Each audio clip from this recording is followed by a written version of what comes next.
But the most important thing when you do your pre-flight in the morning is you flip up all the panels and then you step back and just let any of the hoses that might be snakes leave.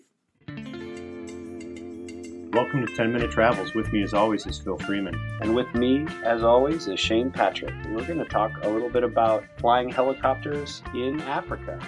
Let's get right to it, shall we? By law in the Okavango Delta, in order to get signed off to fly with paying customers, you have to have 20 hours of, I think they call it familiarity, flying in the Okavango Delta. Because it's... Who puts that on? Is it a government sponsor? Yeah, the Civil Aviation Authority. Good for them. And so, you just kind of fly around, pay attention, mark off your 20 hours, and you're like, whatever, it'll be fine. It's going to be fine. I can do this. I'm a pilot.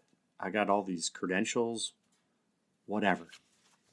And then the guy that did most of my training, he was a Russian Kiwi, which I wish that I was a good mimic because his accent was outstanding. He grew up in Russia and then was raised in Kiwi land or something like that? Yeah, he was 14 or 15, and these people came to visit from New Zealand and saw how terrible his life was and said, it's cool if you want to come live with us. How old was he? I think 14 when he went to New Zealand. And his dad already had died from cancer, and his mom was all for it because they were struggling. But he was great, he was teaching me how to fly a machine that was new to me. I'd never been in Jet Rangers before, and it's like, I'll tell you this and that later. But the most important thing when you do your pre-flight in the morning is you flip up all the panels and then you step back and just let any of the hoses that might be snakes leave. Then you start your pre-flight. Don't rush in there. You never know what's going to be in there. What do they say? TIA? This is Africa. Yeah, it's a real thing. And so on the last day of our training, when I was officially pushed out of the nest, he said, okay, you're taking this helicopter to Chief's Island, and I'm taking this helicopter to town, and you're on your own. You have some flights to do over here.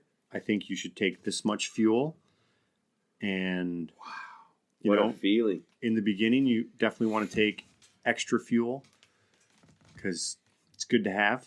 And you're going to screw up a bunch, right? But as long as you have extra fuel, it's not a mistake. It's all fine. So I took this extra fuel and I flew to Chief's Island, and I was really stoked. I found the place where I was supposed to meet the guests. They were from a different camp that I wasn't staying at, Like we would book out to all these different camps. And I gave them the safety briefing, and then we took off. And the guy in the front seat said, how long have you been doing this? And I looked at my watch and said, 2 minutes. And everybody laughed. You got asked within 2 minutes, how long have you been at this? Yeah. And everybody laughed. And then luckily, I was able to say, look, there's a giraffe.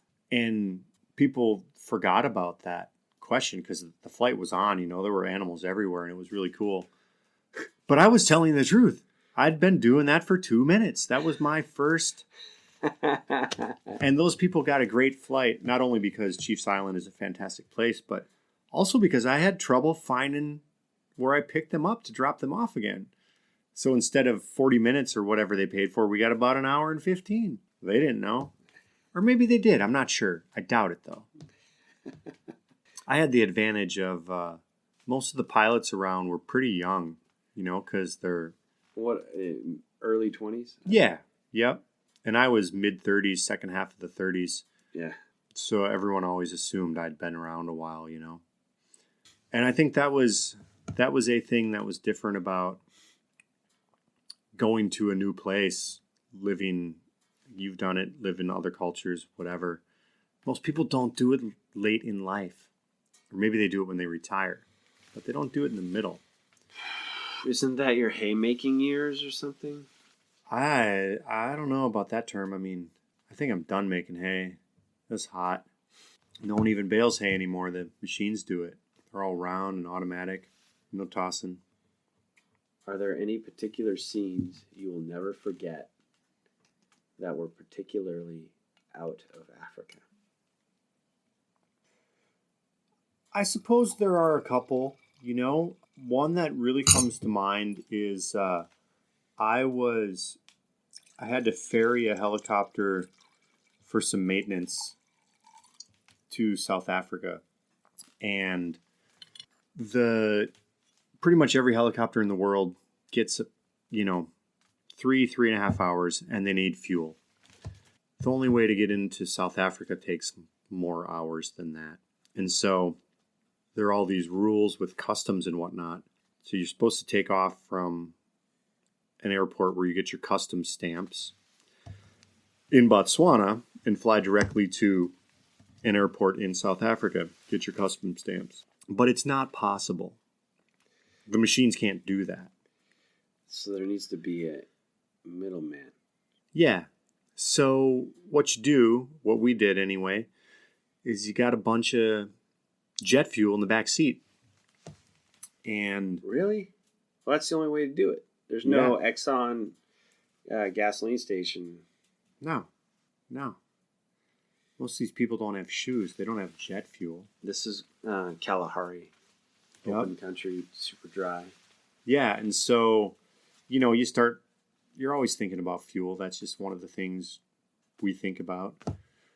And, it gets to a certain point on your fuel gauge where you're like, okay, I'm going to land at the next awesome place that I can land because now all of the fuel that's in my back seat will fit in my tank. So I might as well just get it over with, put it in there. I'm still in Botswana.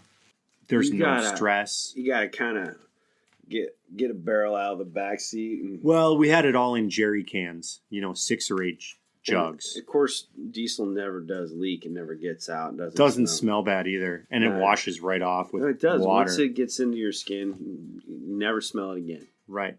So the fuel gauge suggested it was time. Could I just do it? It seems dodgy.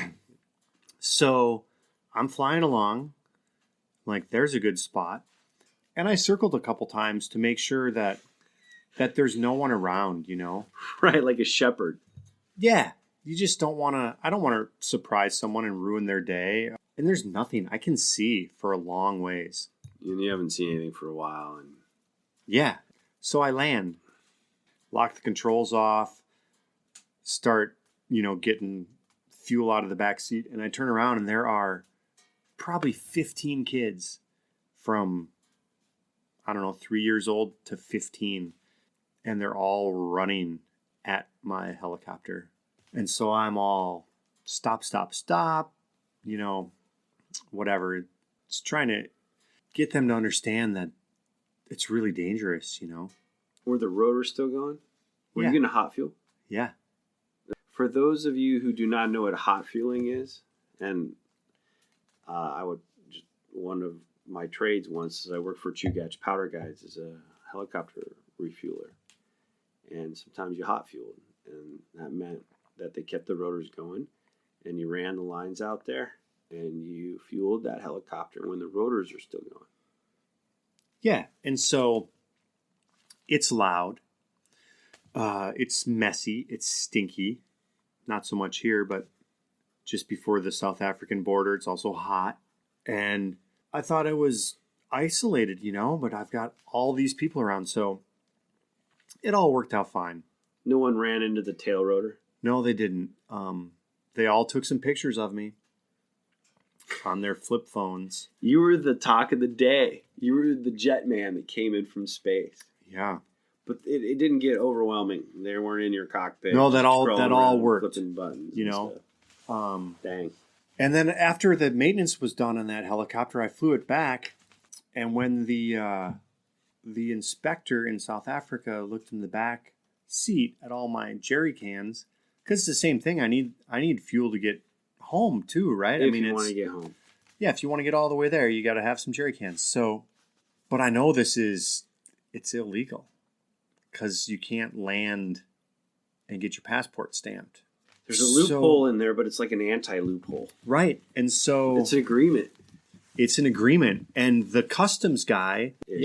the customs guy said, do you have any spare parts you're bringing back that haven't been declared? I'm like, nope. What's all that stuff in the back seat? Water for the helicopter? And I said, helicopters are very thirsty. And he said, yes, they are. And he stamped my paperwork and wished me a good flight.